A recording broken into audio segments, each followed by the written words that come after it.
John chapter 12.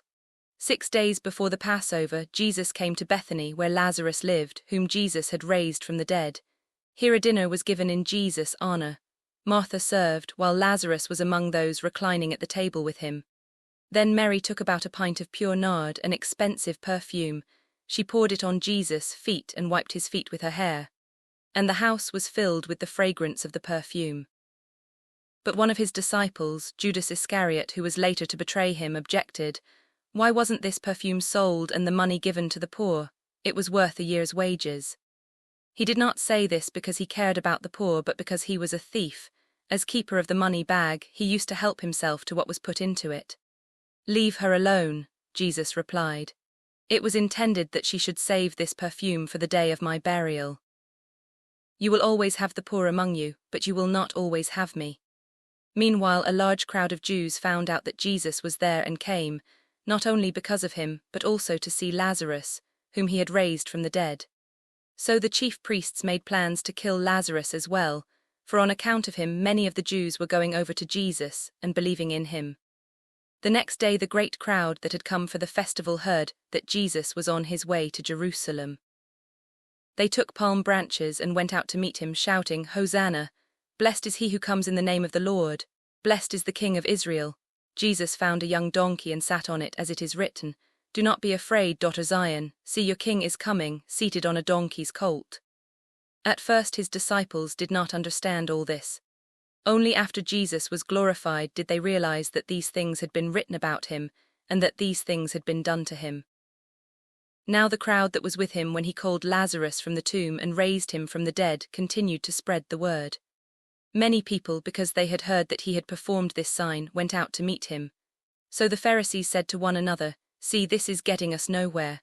Look how the whole world has gone after him." Now there were some Greeks among those who went up to worship at the festival. They came to Philip, who was from Bethsaida in Galilee, with a request.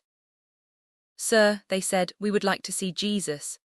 Philip went to tell Andrew. Andrew and Philip in turn told Jesus. Jesus replied, "The hour has come for the Son of Man to be glorified. Very truly I tell you, unless a kernel of wheat falls to the ground and dies, it remains only a single seed. But if it dies, it produces many seeds.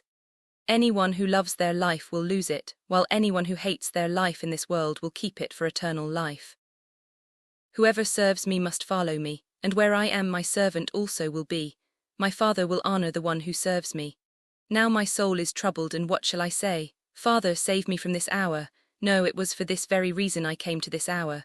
Father, glorify your name." Then a voice came from heaven, "I have glorified it and will glorify it again." The crowd that was there and heard it said it had thundered. Others said an angel had spoken to him. Jesus said, "This voice was for your benefit, not mine. Now is the time for judgment on this world. Now the prince of this world will be driven out. And I, when I am lifted up from the earth, will draw all people to myself." He said this to show the kind of death he was going to die. The crowd spoke up, "We have heard from the law that the Messiah will remain forever, so how can you say, 'The Son of Man must be lifted up'? Who is this Son of Man?" Then Jesus told them, "You are going to have the light just a little while longer. Walk while you have the light before darkness overtakes you. Whoever walks in the dark does not know where they are going. Believe in the light while you have the light, so that you may become children of light."